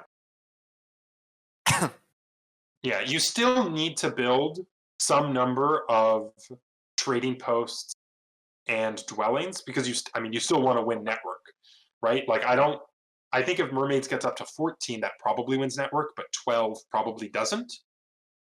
So they can't just invest entirely in trading posts and temples, but yeah, I like the second temple a lot here, especially if water 3 is still available. I think winning network is safe here for Mermaids, because if you look at engineers are already connected and they have 10 structures, and they build 1 more, and then I don't know if they get the double dig, they maybe get 2 more. Do they have space? There's G2, which they have access to, and then G2 would also give them access to I5, so that would be 13. G2. Wait a second. The red tile underneath. The red tile. Yeah, that gives you access to another. Yeah, but the thing is, he has no possibility right now to put a double spade. Yeah, he needs to use the single spade, because there was nowhere in the map he could use the double spade. He only had 1 hex he could dig with 1 spade. Yeah, and I think this is just devastating for green. While we're at it, like, green needed to decide which was more important, securing the bridge or securing G2, and he couldn't do both. And as a result, that sanctuary, barring a triple dig, that sanctuary is just floating without turning into a town, and that's devastating. Like, we're probably seeing a 1 town witches, which is just not where you want to be. I personally think this was a mistake that he took the bridge first. I agree completely. I don't see any other important bridges. That gamble was too too heavy. Yeah. He can still triple hard dig the yellow one. Yeah, no, like, he can get 1 town, but I just don't see where the second town comes from. Yeah, and I mean, the thing is, green, if he connects, he has 11 structures at the moment if he's connected, and if he builds another one, he has 12. So that should be easy for Nerdcube. The thing is, Deep Finesse has 11 at the moment, and I don't see any way that he gets 12 with this other one in the east. You could hard dig for 13 if you wanted to. I'm not sure it's efficient, but it is. If it's winning network, it probably is. So I think you want to at least get to 13 as Nerdcube. Oh, green can double dig now if he wants. Ooh, interesting. Yeah. He has 2 more trading posts he can build. So maybe. This is so ugly. He needs to take the yellow It's one. the right play. It's the right play. I don't like it, but I think it's the right play.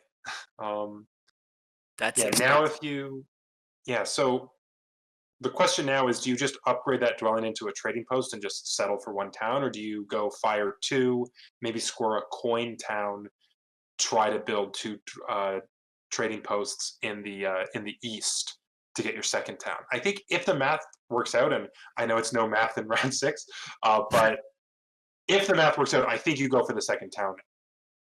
Any counter witches is just like I don't even calculate it when I play witches. I just see if I can build the town, and if I can, I go for it because it's always worth it for points. Like towns are already great. 5 points on top is just gravy. I agree, but it will be hard here. Yeah, I think he will make the math now at the moment. So we will see if he's able to build the second town or not. But even if he is, it's still a fight for last place, I think. Yeah. Well, no, I think that right now this game has 2 really interesting races going on. There's the race for first between Nerdcube and Deep Finesse, and there's the race for third between Akal and Simon B. And I think there's absolutely no interaction between those 2 groups. I don't think either Witches or Chaos Magicians has any reasonable shot at contesting second place here. So I'm curious how this works out at the end. I mean, there are a lot of points coming from Deep Finesse. I mean, he will, if he builds 1 more dwelling and the trading post, and maybe if he hard digs 1 hex, I don't know if it's worth it. I don't think that it's worth it because I think with 12 he will be second, and I don't see a way that he beats Nerdcube in network. Yeah, no, so I agree. I agree with you. Yeah, and if Green connects now, I mean, Green needs 1 more ship. If Green connects, he has only 11. Yeah, he has only 11. And, okay, he can also hard dig 1 more hex. But, yeah, stuff. But Gray always have tempo to decide that later on. Yeah. I mean a dwelling and a trading post, take a city, and then, he can look what happens in the meantime. Yeah, I've kind of been Team Nerdcube this whole time, but with how last round went, Nerdcube being forced to spend resources somewhat inefficiently with the hard dig, only being able to score 1 town in the town bonus tile, not getting a victory point passing tile for the last round, not being able to go up to 4 shipping in order to get that extra 3 points off the passing tile that turn. Just a lot of things just didn't go well for Nerdcube that round. And so I think I like Deep Finesse here. I think that round was a big turning point. I agree, absolutely. I mean, okay, it's a 6-point swing in network, a 12-point swing probably because 6 points more for the other one and 6 points. So, but 6 points more for Nerdcube in the network, and I don't know, some points in the courts. And I think Deep Finesse is able to compensate that during this round and with the city he's building. Yeah, it's interesting. Yeah. It's a very close race, I think. Yeah, I think that Nerdcube is also going to be scoring significantly more cult points than Engineers. So there's that as well. So in terms of the end game points, Nerdcube has a clear advantage, but that mostly just erases the current lead that Deep Finesse has, like it's 85 to 66 right now. And so it really comes down to who's going to be scoring more points right here, right now. That's actually close because I mean Nerdcube also has a floating town, right? I'm not sure. Yeah, there are 2 towns incoming, 1 for engineers and 1 for mermaids. So I think it's somewhere the same amount of points.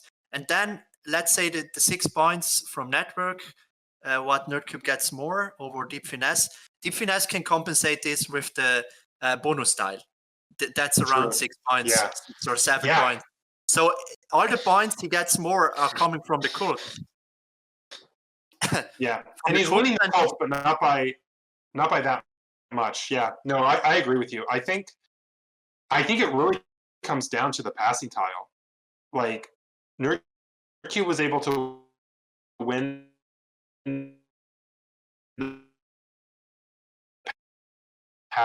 that Deep Finesse just has basically 7 to 8 extra points from that bonus tile is huge. Yeah.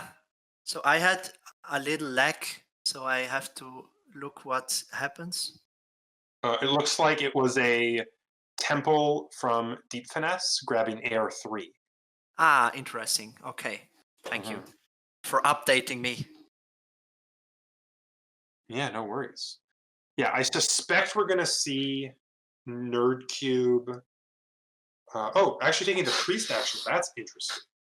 I was expecting workers there, but maybe Nerdcube is gonna get the power back. Like I think Nerdcube's town tile is gonna be the 8 VP 1 cult step, because that also just gets you a lot of power. Like it finishes off the earth track. Also wins you some points. I mean, there is Yeah. a crazy race in air. And water. Yeah. Yeah, And I think also that's water. True. yeah.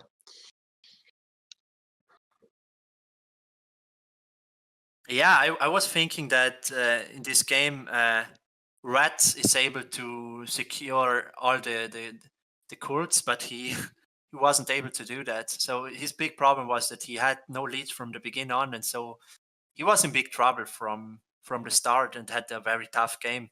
Mhm. And this all comes back that he started there in the D row, D6 and not D4.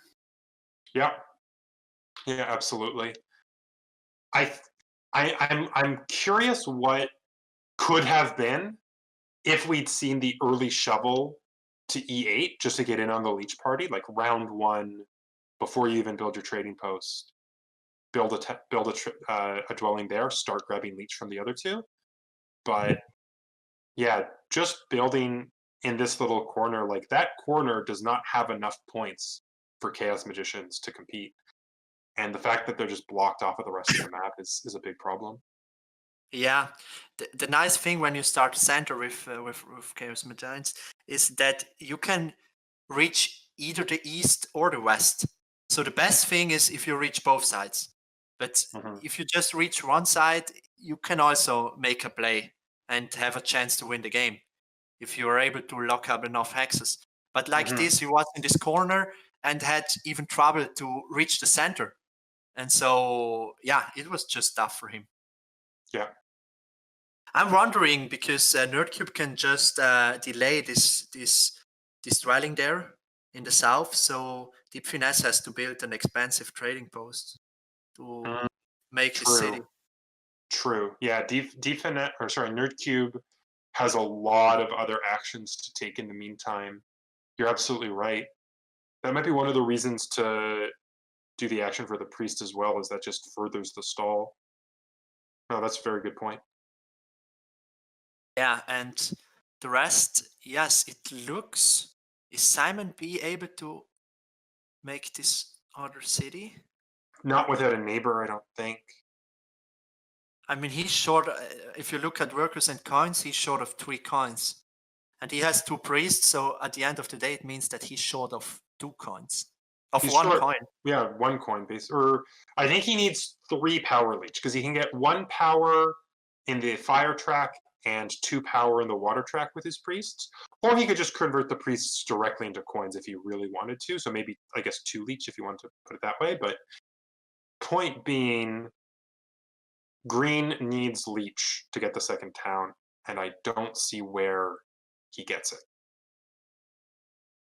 Oh, another thing what I see is that Rat didn't build his sanctuary the whole game. Yeah. And I think so I really like to start with sanctuary opening with Chaos Giants. I think that's super strong because you can get 4 favors and you can take 1 point favor and 3 econ favors and always have a good start and a good economy from the beginning on. And he didn't build his sanctuary the whole game. And I think if you don't find a good timing to build that sanctuary early on, yeah, it's super tough. Yeah, it's interesting. Chaos Magicians has by far the best sanctuary of any of these factions, given that it comes with an extra favor tile, and yet it's the only sanctuary that's not on the board. And I think it seems like a call fell into a trap where there's no points for the sanctuary anywhere. There's no round tile for it. There's no passing tile for it. That doesn't mean it's a bad building. It's still really efficient. 8 coins, 4 workers for 2 favor tiles is an absolutely worth it. Not to mention how it affects, town formation, things like that. So, yeah, I agree with you completely. I mean, one point what's to mention is that there was not the Sanctuary Stronghold pass tile in the game. So maybe because of that, he didn't build it. But yeah, but that's what I'm saying. It's still worth it, even if you don't get points off of it. Yeah, I agree. The extra favor tiles is just too valuable. All right, I'm interested here. Nerdcube actually didn't stall out the dwelling. Nerdcube secured the town early, which does give Deep Finesse the cheap TP. Yeah, but maybe this town was better than stalling this out. Did someone else? No, because there's 2 still available, so I don't think Nerdcube was going to miss out on the town tile. True. So I think it might have been smarter to just maybe build a trading post next to witches, something like that. Just, actions that you're probably going to take anyway that are just delaying. So I think, witches gets the power they need for the second town. Yeah, Red gave them the single power in the north, and now they have enough. If they put 1 priest to fire and the other one to fire or to water, they have enough to build. Do they? It looks like they're still going to be 2 power short, right? Because they need. Yeah, so I think they need power somewhere else. Yeah, true. My fault. They're still a little bit short, which that's a painful place to be. Yeah, ultra painful. Because I think witches are 3rd place definitively if they get the extra town. I'm not doing the math. It just seems like an extra witch town is more points than. Although I guess Chaos Magicians is doing a lot better in Cult Track, so I could be wrong. But I think certainly witches need that town if they want to be 3rd. So Deep Finesse took the 11 point down, what makes absolutely sense. There is nothing better what he can take. No. I could see the other cult town being good potentially. The only issue there is that it's really good for blue because blue's involved in 2 really close cult fights right now, but gray is only involved in 1. So I think this still makes sense. I think that the steps on all the tracks besides air, like at that point you probably just take the priest and throw the priest to the air track, and that's 1 extra point. But yeah, I think the 11 pointer makes sense. Whereas with Nerdcube, because it's 2 tracks that he's fighting over, the cult bonus was better. So my question is, what is Red doing now? Because I don't know. This was a really weird game for Chaos Magicians from start to finish. Whenever you take Fire 2 and only score 1 town, that's a game that did not go according to plan, right? Because I agree. typically, what Fire 2 does is it allows you to get to 3 towns with only 18 points of structures. It's very difficult to build 21 points of structures, whereas 18 is a lot more feasible. especially when you consider that not every single structure goes into every single town all the time. When it's for your first town, because you have absolutely no neighbors anywhere, you're in trouble. Like, we kind of talked at the start about how, as Chaos Magicians, what you want is sort of this happy medium where you have places to expand, but also neighbors giving you leech. Chaos Magicians got the worst of both. They got trapped in a corner of the map, and they also had basically no neighbors and no leech the entire game. So they managed to be in just the absolute worst case scenario. So the chat is mentioning that witches should have built a bridge in the west and put this double dig in the north. I think that would have been better. Because so they have 6 structures in the west, and they have 6 structures in the north because they did a triple dig on the yellow.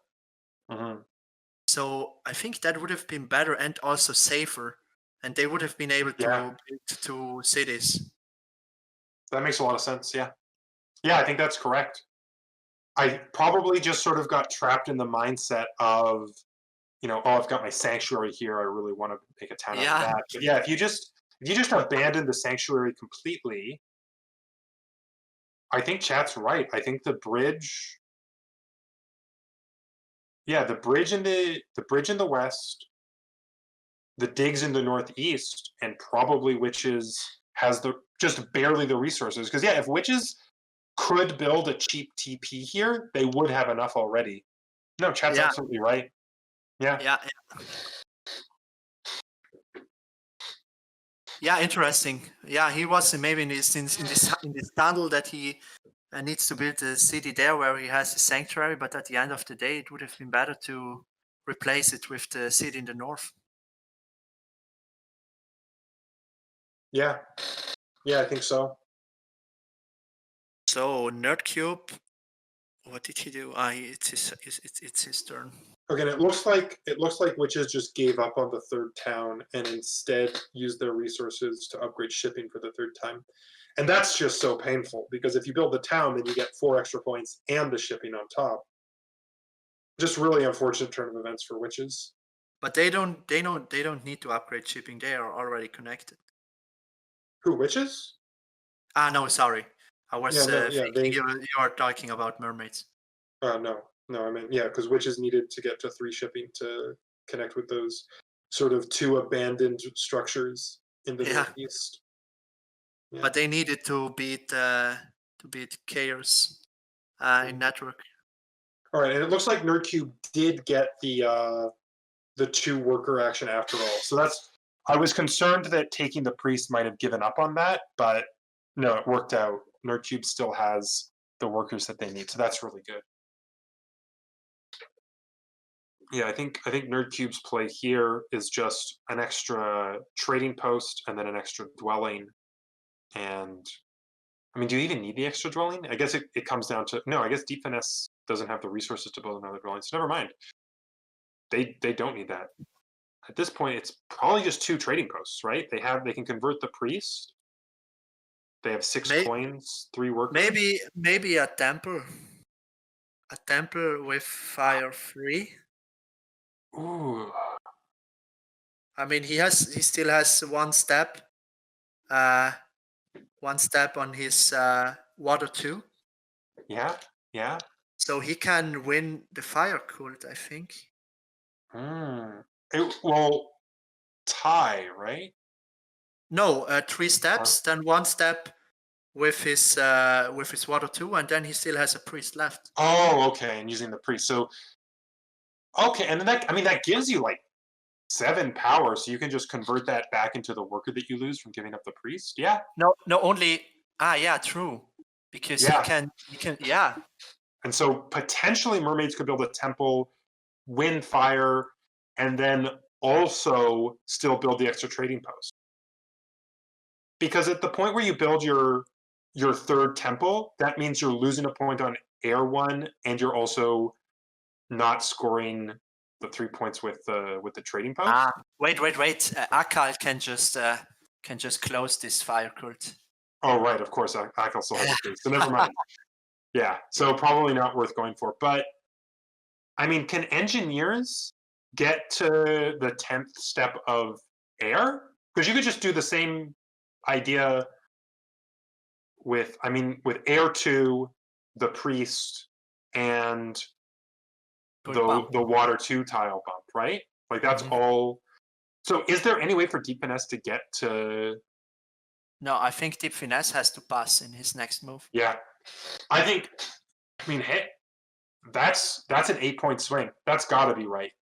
Because Yeah. as I said earlier, every point you deny engineers is functionally a point for you at this point as mermaids. So yeah, air 2, priest to air, and then the good bump to air, and he can win air. Yeah, that's got to be worth it. Yeah, I think Temple is the best play. I mean, it's 4 points. From a trading post, you get 3 points. Yeah. And okay. The issue is that it's 2 trading posts versus 1 temple. So in terms of the points that you get from building the structures, and then also you have to factor in the extra point from air 1, it's more points for you just in that sense. But the temple winning the air track, it's not just the 4 points you get, it's the 4 points you deny engineers. I think that's what makes it like clearly the right line. Yeah, I agree.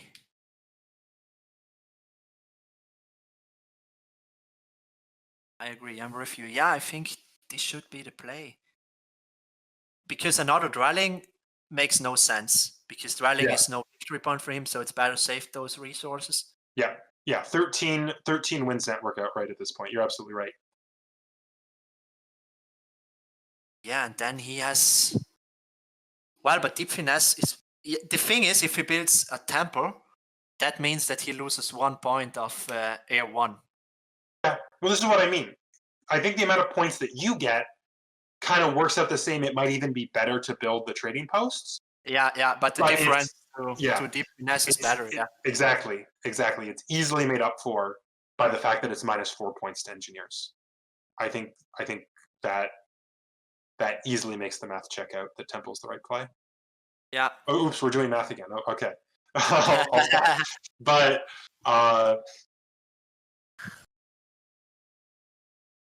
yeah, I think this looks good for Deep Finesse. Yeah. In terms of the outright winner, like, yeah, I think mermaids can make it close, but yeah, Deep Finesse's lead just seems insurmountable at this point. He really showed his Deep Finesse.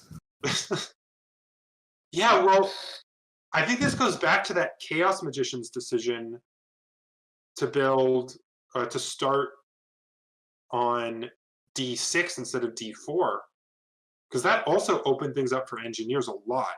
Yeah, of course. I said that immediately, that this is very good for engineers, because now they have a path into the West. Yeah, so I thought that engineers were the worst faction coming out of the draft because of how sandwiched they were, but Chaos Magicians, and to a lesser extent, Witches, decided to just kind of get out of their way and let them do their thing. So this is ended up being a pretty typical engineers game. And the thing is, if engineers get to expand, if they don't get blocked, they're just one of the strongest factions. Their economy is much more efficient than everyone else's because all their buildings are so cheap. If you let engineers do engineer things, they're going to win, especially against a bunch of other factions that just don't have the same raw strength like a Darklings or Occultists do. And Nerdcube is passing, so we are going into the final points. All right. Yeah, all in all, this was a very, very tough game, but it was predicted, because a double sandwiched color wheel is always ultra tough. Yeah. And so Nerdcube is making up a lot of ground with these endgame points, but it looks like it's not going to be enough.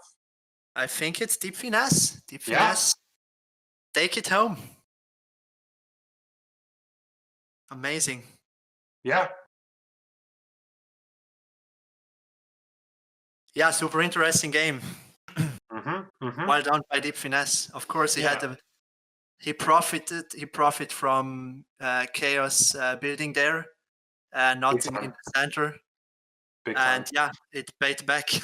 Also, witches too, right? Because witches building, witches starting, I believe it's D9, also blocks engineers. So there's sort of two big risks. There's chaos magicians, and then I guess we can have that conversation later. But are we with Deep Finesse here? I don't. No, we need to. Okay, yeah. So I think that the big thing is that going out of the draft, there's two big risks to engineers. There's chaos magicians blocking you at D4, and witches blocking you at D9. And if one of those things happens, then you're kind of in trouble.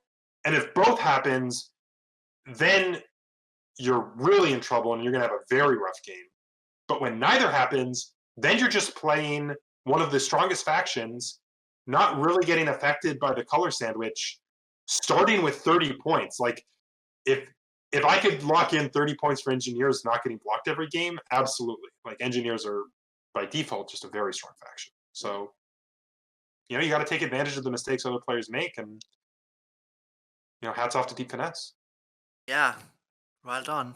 But I think everything came back to this initial settings of the first rallings. Yeah, absolutely. Absolutely agree. So let's see if we get him in here. Yeah, for the winner interview.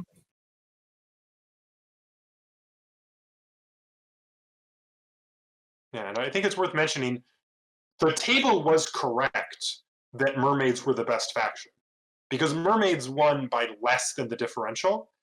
It's just maybe Nerdcube overspent it. All right, who we have here? Is this Deep Finesse? Hi.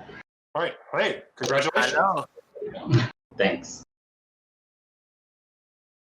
Well done, mate. So, congratulations also from my side. Coming when you started the game, you jumped on engineers before everyone else. What were you thinking in this moment, and why that early? Well, I guess it was too early. Like, I felt like it was better than witches, so I just hopped over. But in retrospect, like, even with a very, very favorable start, I only beat mermaids by a margin of 10 points. So yeah, that might have been a little premature on my part. But I do think that witches was in a tougher spot. Not sure about that. And I felt like the engineer center at E7, the dueling in the center, was quite well positioned to get a whole bunch of leech in round 1. And I felt like it had a reasonable start. Round 1, perhaps double tempo. Round 2, double spade, and go from there. And it might be able to fight out of the sandwich position. But it looks like I was a bit too optimistic about that. It seemed like your start went pretty much perfectly for you, because the risk with the E7 start is that you just get completely locked in, and if you make that your early tempo, it never turns into a town. But you kind of got the best of both worlds, where you still had access to D4, but you also got lots of leads for mermaids and witches. Were you surprised that Chaos Magicians didn't start D4? I had a slight hope, but I'm not sure how reasonable that hope was. It panned out, but I think on balance, probably 80% of players will still start D4 regardless, so maybe 90% higher. So yes, that was the biggest break of all for me this tournament. Yeah, well, you got to take advantage of the breaks that you're given, right? So well done. Do you think that there was any other sort of key moments in the game? One that I remembered was the big passing war, and I think in round 4, you were holding the shipping bonus tile, and mermaids just was barely able to outstall you to take it from you. Do you remember that? Mm-hmm. Yes. I didn't notice it until it was too late to do anything about it. So that was a little I'm not sure if I could have done anything. watching the game where you're saying you might have seen like a dig or something I could have done differently to stop. There was a line. You could have built a bridge. It scores a town on turn 4, which is unfortunate. But then you take a priest and then you throw the priest, and that's 2 actions instead of just 1 action. But I mean, hey, it worked out. Yeah, I did not like start thinking about that until I like found I was in play and couldn't do anything about it. It did work out for turns for round 6 because it happened that all 3 of them ending on bonus tiles, and I did not. But then that means like I had one for sure in round 6, so I could like play a little longer, and I had no pressure around 5. Yeah, absolutely.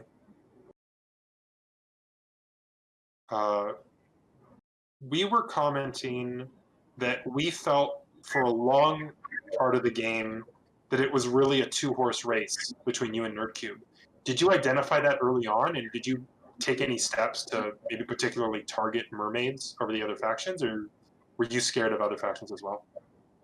I feel like there wasn't really anything I could have done to make mermaid's life difficult. I was mostly just like building my own stuff, and like trying to secure some of my key hexes before they vanished, which was like always kind of a danger in this game. So again, thank you for joining us here for the winner interview. And it's time, I think, to wrap it up now. Again, congratulations to you, Deep Finesse. It was really nice. I think you got some advantage with the starting spots, and it helped a lot that Red didn't start there in the center, because that would have, the game would have been a lot different. But you made the best out of it, and you deserve to win this. So well done, and congratulations. Thank you. Yeah, congratulations and good luck in the rest of the tournament. That's awesome. Yeah, chat, thanks for tuning in, and see you next week. So there are still two open games on Wednesday and on Saturday. So Saturday, Wanning Beer and me go into the race with Halai and Chris Bizzle, of course. And we are very hyped also for the upcoming international clash. Everyone who wants to join there, just sign in, and it will be an amazing time. Thanks for Chris Bizzle for putting all this up, and see you for the next games. All right, see everyone then. See you guys.